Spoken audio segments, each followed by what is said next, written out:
ফারাক্কা থেকে লালগোলা পর্যন্ত এসডিপিআই ঐতিহাসিক পদযাত্রার আজ চতুর্থ দিন শুরু হলো জমিপুর উমরপুরের মধ্যবর্তী এক এলাকা থেকে।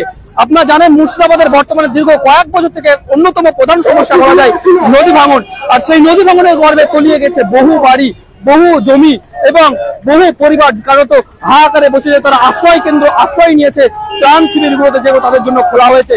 তাদের হাহাকারের কর্ণপাত হয়তো শাসক পর্যন্ত পৌঁছায়নি, তাই উপযুক্ত ব্যবস্থা গ্রহণ করা হয়নি। তাই এই নদী ভাঙনের স্থায়ী দাবি, স্থায়ী প্রতিরোধ এবং এই ভাঙনে যারা ক্ষতিগ্রস্ত হয়েছে তাদের ক্ষতিপূরণ সঠিক উপায়ে পুনর্বাসনের দাবিতে 7 দিন ব্যাপী ঐতিহাসিক পদযাত্রার ডাক দিয়েছে social Democratic party of India. Lalgola থেকে ফারাক্কা থেকে লালগোলা পর্যন্ত এই পদযাত্রা প্রায় 80 কিলোমিটার হাঁটছে দলটি। আর চতুর্থ দিন পদযাত্রা শুরু হয়েছে, সেই সাথে লালগোলায় গর্জন সমাবেশের মাধ্যমে। এবং এই পদযাত্রা আপনাদেরকে জানিয়ে রাখি ইতিমধ্যে সাড়া ফেলেছে জেলা জুড়ে, শুধু জেলা নয়, এই পদযাত্রা সাড়া ফেলেছে জেলার বাইরে কিন্তু বিভিন্ন জায়গায় আলোচনার কেন্দ্রবিন্দু হয়ে দাঁড়িয়েছে social Democratic party of India. এই পদযাত্রা যেখানে বলা হচ্ছে নদী ভাঙনের সমাধান সেই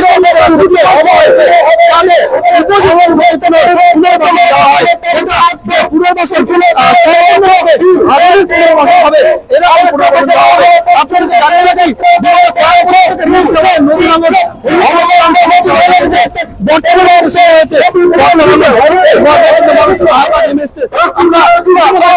বিভিন্ন সংগঠনের নেতৃত্বের সঙ্গে তারা কি জানাচ্ছেন চতুর্থ দিনের পদযাত্রা আমরা অলরেডি কাজ করেছি। প্রথম থেকে 3 দিনে আমরা যেরূপ আশা করেছিলাম মানুষের কাছ থেকে এই পদযাত্রার সহযোগিতা এবং সাপোর্ট, তার চেয়ে কয়েকশো গুণ সহযোগিতা এবং সাপোর্ট আমরা পেয়েছি। তাইতে বিভিন্ন রাস্তা দিয়ে যখন আমরা যাচ্ছিলাম, রাস্তার দুধারের মানুষ আমাদের যে স্লোগান ছিল সেই স্লোগানে তারা স্লোভিত হচ্ছিল, তারা নিজেরা সেই স্লোগানের জবাব দিচ্ছিল।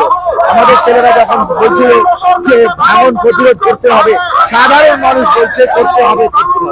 ফলে আমরা যে পরিমাণ আশা করেছিলাম যে মানুষের সহযোগিতা পাবো বলে, তার কয়েকশো গুণ বেশি সহযোগিতা আমরা এই পদযাত্রা পাচ্ছি। একদম ইতিমধ্যে কিন্তু জেলার গণ্ডি পেরিয়ে বাইরে জেলাতেও কিন্তু আলোচনা হচ্ছে এই পদযাত্রা নিয়ে। কেমন জেলার বাইরে থেকে সাড়া পাচ্ছেন বলে মনে হচ্ছে? অবশ্যই আমরা বঙ্গবাসী, আমরা বাংলা ভাষাকে ভালোবাসি। বাংলার দুটো জেলা দীর্ঘদিন ধরে, বহু কাল সময় ধরে এই ভাঙনের কবলে পড়ে আছে। ফলে বাংলার অন্যান্য প্রান্তের মানুষ, বিশেষ করে মুর্শিদাবাদ এবং মালদার বাইরের যারা মানুষ, তারাও এই অঞ্চলের মানুষের ব্যথায় ব্যথিত। ফলে সেই বেদনার জায়গা থেকে যে সহযোগিতা এবং সাপোর্ট আসছে, বিভিন্ন জায়গা থেকে আমাদের কাছে ফোন আসছে, বিভিন্ন জায়গা থেকে তারা বিভিন্ন ধরনের সহযোগিতা করবে বলে আমাদের আশ্বাস দিচ্ছে। একদম আমরা কথা বলছিলাম এসডিপিআই সাধারণ সম্পাদক হাকিকুল ইসলামের সঙ্গে। আপনি কাল আপনার বক্তৃতায় বলছিলেন যে পুনর্বাসন আধুনিক হবে। অ্যাকচুয়ালি আধুনিক পুনর্বাসন বলতে কি বোঝাচ্ছে? আসলে এই যে সমস্ত মানুষ তার সর্বস্ব খুইয়ে একদম আক্ষরিক অর্থে ভিখারি হয়ে গেছে, তাদেরকে নিয়ে আমাদের সরকার, রাজ্য সরকার এবং কেন্দ্র সরকার ছেলে খেলামি করছে, তাদের সাথে অট্টহাস্য আসছে, তাদের উপহাস করছে। পুনর্বাসন বলতে বোঝায় আধুনিক মানে নিম্নতম জীবনযাত্রার ব্যবস্থা করা। কিন্তু তাদেরকে কি করছে? কোথাও জঙ্গলে ফেলে রাখছে, কোথাও রেল লাইনে ফেলে রাখছে, কোথাও গর্তে ফেলে রাখছে। এইভাবে পুনর্বাসন হয় না। এটা হচ্ছে পুনর্বাসন শব্দটার সাথে মস্করা করা। পুনর্বাসন বলতে বোঝায় যে একটা জনবসতি গড়ে উঠবে, সেখানে যাতায়াত করার ব্যবস্থা থাকবে, সেখানে একটা শিক্ষা ব্যবস্থা থাকবে, চিকিৎসা প্রাথমিক ব্যবস্থা থাকবে, এবং যারা যে ধর্মের মানুষ সেই ধর্মের উপাসনা করার জন্য উপাসনা নিশ্চয় থাকবে। সে সমস্ত এলাকার মানুষদের, বাচ্চাদের, ছেলে মেয়েদের বিভিন্ন রকম খেলাধুলা করার একটা ব্যবস্থা থাকবে। এইগুলো হচ্ছে আধুনিক মানে জীবনযাত্রার একটা ন্যূনতম ব্যবস্থাপনা। সেগুলো না থাকলে সেটাকে পুনর্বাসন করা যায় না। এখন পর্যন্ত কি এরকম কোথাও হয়েছে মনে হচ্ছে নদী ভাঙন এলাকায়? কোন নদীর ভাঙন এলাকায় কোনো ধরনের কোনো পুনর্বাসন হয়নি। ক্ষতিগ্রস্ত মানুষেরা নিজেদের বাঁচার তাগিদে যে যেখানে গিয়েছে সে সেখানে জীবনযাপন করছে। সেটাকে সরকার বলছে এটাকে আমরা পুনর্বাসন করে দিয়েছি। এরকম সরকারের পক্ষ থেকে কোথাও কোনো উদ্যোগ গ্রহণ করা হয়নি। একদমই আপনাদেরকে আমরা দেখালাম যে এসডিপিআই নেতৃত্ব আধুনিক পুনর্বাসন যেটা বোঝায় এখন কিন্তু সরকারের পক্ষ থেকে কিন্তু পূরণ করা হয়নি। একদম আপনাকে জানিয়ে কি মুর্শিদাবাদের প্রধান সমস্যা নদী ভাঙন, আর সেই নদী ভাঙন রোধে স্থায়ী সমাধানের দাবি বারবার উঠলেও বিভিন্ন ভাবে কিন্তু বিভিন্ন দল বিভিন্ন সংগঠন আওয়াজ তুললেও কিন্তু বৃহত্তর আকারে আন্দোলন দেখা যায়নি। বলা যায় এই প্রথম কোন রাজনৈতিক দল বৃহত্তর আকারে আন্দোলন শুরু করতে মুর্শিদাবাদ জেলায় প্রায় 7 দিন ব্যাপী পদযাত্রা চলছে। ফারাক্কা থেকে লালগড়া পর্যন্ত প্রায় গ্রাম থেকে গ্রামান্তর 80 কিলোমিটার পদযাত্রা করছে। দলটি ইতিমধ্যে চতুর্থ দিনের পদযাত্রা তারা কিন্তু অংশ নিয়েছে। উম্মরপুর এবং রঘুনাথগঞ্জের জমিপুরের মধ্যবর্তী একটি জায়গা থেকে সেখান থেকে শুরু হয়েছে তাদের চতুর্থ দিনের পদযাত্রা।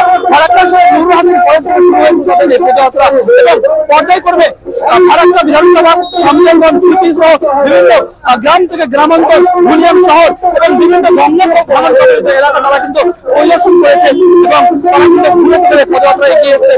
শুধু তাই নয়, এসডিপিআই অভিযোগ তারা গঙ্গা ভাঙন যেখানে কবলিত এলাকা গিয়েছিলেন, সাধারণ মানুষের সঙ্গে কথা বলেছিলেন এবং ভাঙন কবলিত এলাকা যেখানে গিয়েছিলেন সেখানে অভিযোগ বিভিন্ন জায়গায় পাথরের পরিবর্তে দেওয়া হচ্ছে বাড়ির বস্তা, অর্থাৎ বস্তাগুলোকে কালো করা হয়েছে যাতে দেখে দূর থেকে মনে হয় এগুলো পাথর। এই অভিযোগও তারা করেছেন। অন্যদিকে যে অভিযোগ বিভিন্ন জায়গায় উঠেছে বারবার এবং রাজ্যের সরকার যে 100 কোটি টাকা বরাদ্দ করেছেন সেই 100 কোটি টাকার কাজ নিয়ে আপনারা জানেন রাজ্যের প্রাক্তন মন্ত্রী তথা বর্তমান জঙ্গিপুরের বিধায়ক জাকির হোসেন কিন্তু এই 100 কোটি টাকা নিয়ে প্রশ্ন তুলেছিলেন এবং সেই প্রশ্ন কিন্তু বারবার কটাক্ষ করতে ছাড়েননি, শাসক দলকে আক্রমণ করতে ছাড়েননি এসডিপিআই নেতৃত্ব। তাদের অভিযোগ 100 কোটি টাকার কাজ কোথায়? যদি 100 কোটি টাকা বরাদ্দ হয়ে থাকে তাহলে তার কাজটা কোথায় গেল? তাহলে যথাযথ কিন্তু ভাঙন প্রতিরোধ হচ্ছে না কেন?